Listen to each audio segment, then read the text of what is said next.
Rise and shine mga ka-RSP, narito na ang gabay, patnubay, palala at prediksyon mula kay Master Hans Kua.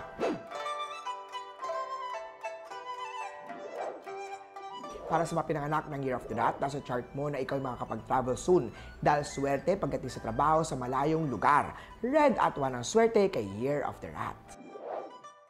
May money luck star naman para sa mga pinanganak ng Year of the Ox pagdating sa investment mo, pero pakiayos naman ang pag-uugali sa kapwa. Tama na ang pagiging pasaway at panlalait sa kanya. Tingnan mo muna ang sarili sa salamin bago manlait ng iba. Silver at 18 ang swerte kay Year of the Ox. Tiger naman tayo, mag-ingat sa third party. Conflict day ngayong araw, may cheating star sa chart mo pagdating sa love life. Pink at 9 ang swerte kay Year of the Tiger.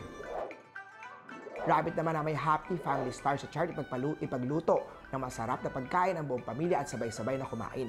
Peach at yang swerte kay Year of the Rabbit. Sa Dragon naman tayo mag-iingat sa Theft Star hanggang maaari lagyan ng bantay ang bahay o CCTV kung iiwan ito. Para tiliin nakasara ang lahat ng pinto, gate sa loob at labas ng bahay. Gray at 16 ang swerte kay Year of the Dragon. Sa Snake naman na mag-ingat tayo sa Scam Star activated ngayong araw. Ingatan ang personal na impormasyon at ingatan rin ang karelasyon mo. Happy Family Star sa kasulukuyang karelasyon, kaya huwag nang marupok pagdating sa katrabaho na may lihim na pagtingin sa'yo. Green at 11 ang swerte kay Year of the Snake. Para man sa Year of the Horse, may bagong miyembro ng pamilya na darating. Tuloy-tuloy naman ang blessing na parating sa business mo. Brown at 2 ang swerte kay Year of the Horse.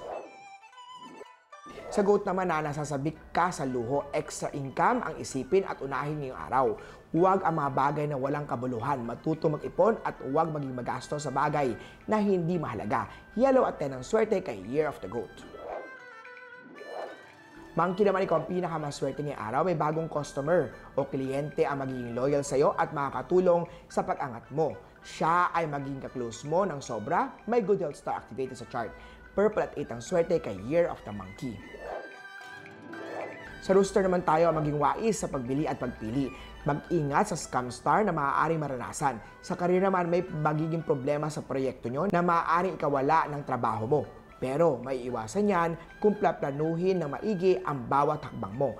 White at 4 ang swerte kay Year of the Rooster. Sa Year of the Dog naman na unhealthy star activated, iwasan ang sakit at huwag kasing matigas ang ulo.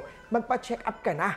Mag-invest naman sa kalusugan bago ang mga ibang bagay. Para sa bad luck sa chart mo, makakatulong ang pagsuot ng Black Onyx na Lucky Charm. Gold at 7 ang swerte kay Year of the Doggy.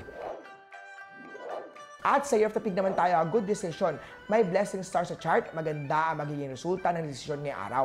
Gray at 5 ang swerte kay Year of the Piggy. Muli po, ito po yung mga gabay, patnubay, palala at prediksyon lamang ni Master Hans.